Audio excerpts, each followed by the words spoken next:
head. I need some more Bible folk in here. And headline my cry. He said, well, what you got to understand, my life ain't been the squeaky clean. I wish I had some church folk in here. I'm talking about David. You do know who David is, don't you? You do know who David is. The same David, my brothers and sisters, who was out all chilling at the crib one day and looked out his window. I wish I had some help in here. See a fine mama jamma by the name of Bathsheba. I wish I had some help in here.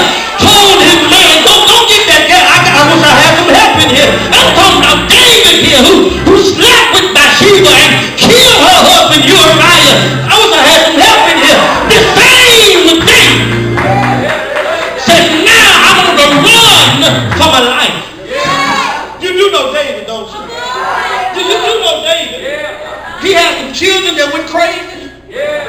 Let's say I like David because even in the midst of his children acting on plumb food, he still knew how to pray.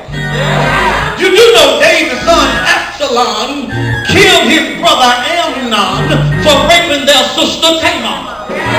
I used to be slow, so let me rewind and think one more time. You do know David's son Absalom killed his brother Amnon for raping their sister Tamar.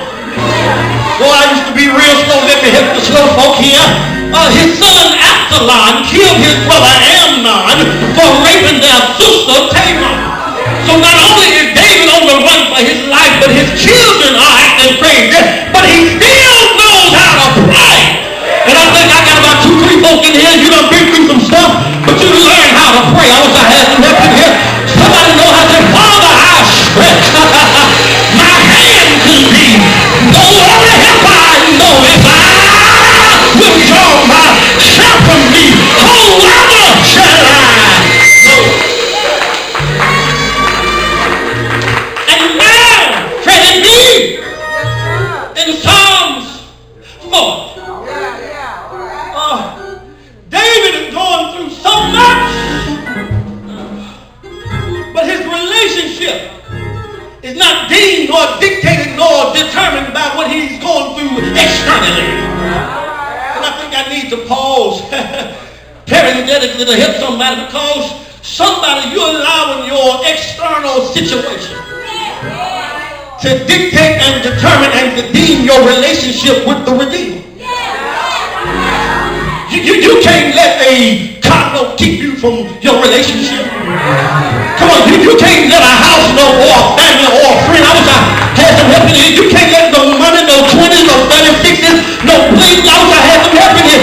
Keep you from having a right relationship with the Redeemer. And David said, I don't care if I'm in a dungeon. I still know how to pray. I'm in verse 1. He said, I waited patiently. Adrian, I like this because he said, listen here, if we're going to learn how to move from a dungeon to being delivered, he said, number 1, Trevis, you got to learn how to pray without ceasing. Turn to your neighbor and say, neighbor, got to learn how to pray without ceasing. Now, it's puzzling to me. If y'all say amen, I'll leave you here, Deacon McLean. It's amazing to me that the people of God, the church folk, refuse and neglect to pray. The quieter you get, the guiltier you become. See, church folk only pray when they go through something. Y'all, let me talk to some real folk over here. You know them folk when they really down at the bottom of the barrel.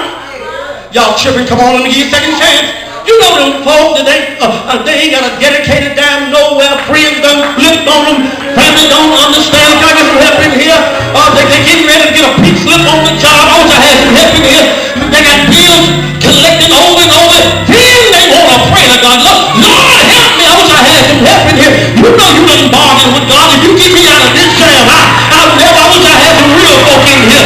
But he said, listen here, I need some folk